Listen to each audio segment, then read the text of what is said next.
Hello, and welcome to another edition of Math, Music, and More. Today, we're going to go back to trying to close that loop on the whole concept of Laplace transforms and how incredibly useful and important they are. And you may be asking yourself, well, when is this going to finally come to an end? And I would answer, alle gute Dinge sind drei. It's what my mother used to always tell us as kids, all good things come in threes is the rough translation. So the last posting was episode 1. This is going to be episode 2. And then after this, I'll go through the tedious, laborious final part of finding the actual solution. So let's go back to what we did in our most recent iteration. And that was actually coming up with this ordinary differential equation for a resistor capacitor circuit where the voltage source was simply sine of t. And now it's time to actually use Laplace transforms. But before we do, I'm going to go back to another earlier video that I did quite a while ago where I derived one of the important formulas that you constantly use when trying to solve ordinary differential equations. So let's go back to the beginning, but it will be quick, so don't worry.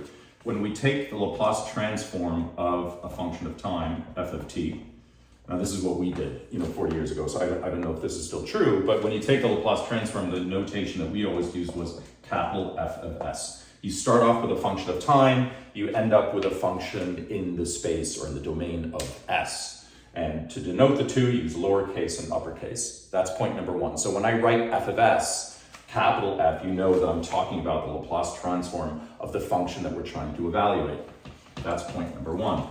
Point number 2 is that if you try to take the Laplace transform of the derivative of f of t with respect to t, what do you get? You actually get s times the Laplace transform of just the function itself, f of t, minus the actual function evaluated at 0. This is an incredibly important formula again, and it's something that I derived in one of my earlier videos. But I just wanted to put it on the board because we have to make an assumption, therefore, if we're going to solve this ordinary differential equation, as to what f of 0 is. And some of you may be saying, well, what the heck are you talking about? There is no function f here. Well, clearly the thing that we're trying to solve for is V sub c, again, which stands for the voltage at the capacitor. So the voltage at the capacitor is a function of time, and that's what we're calling f of t. Hopefully there's not too much glare and you can still see all that. So let's go ahead and use these rules that f of 0 is actually going to be 0 in our case, because we're envisioning a resistor, capacitor, series, a circuit that's in series form, where you're about to plug it in the wall and get alternating current sort of juicing the system. Well, in that moment, before you plug it in, there is no charge on the capacitor. And remember, as we said in the last video, the voltage at the capacitor at any point in time is just the charge Q divided by the capacitance of the capacitor, so Q over C. Well, there is no charge if you haven't plugged it in yet. Therefore, we're going to say this thing, in our case, in our example, actually equals 0. But again, let's use these relationships to go ahead and just take the Laplace transform of this ODE. And let's see what we get. Well, we can ignore the 1.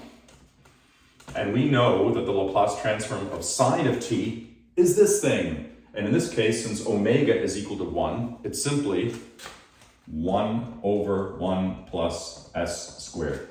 And by the way, if you're interested as to why that's even true, I did yet another video a while back where I actually did the derivation of this formula. So this is just kind of like a hangover from a prior video.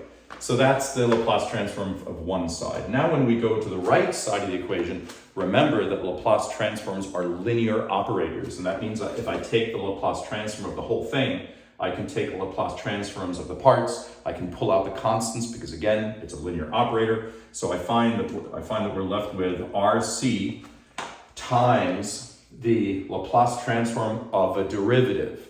Well, that means it has to be times S times the Laplace transform of the non-derivative.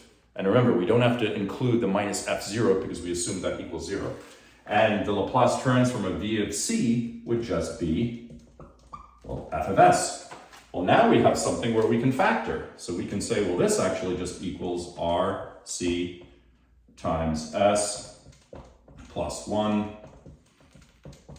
times f of s.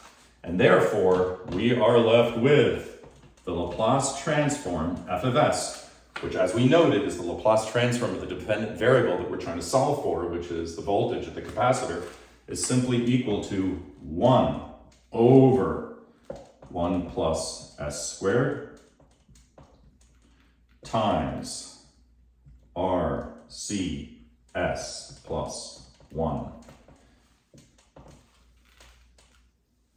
And there you have it. So in this second video of 3, the trilogy, Alle gute Dinge sind drei, we have that the Laplace transform for this specific circuit where you have one resistor, one capacitor in series, and the voltage is actually being supplied through AC, momentarily off before we plug it in, so f of 0 is 0, we actually get that the Laplace transform has to be equal to this. Okay, well, what does that tell us? That tells us that, gosh darn it, we got to figure out what function has this as its Laplace transform. That's where it starts to get tedious, but I'm going to show you the tricks in our next installment of Math, Music, and More. So like and subscribe, drop your comments, drop your requests. I love this stuff, and hope to see you soon again. Take care, everyone. Bye-bye.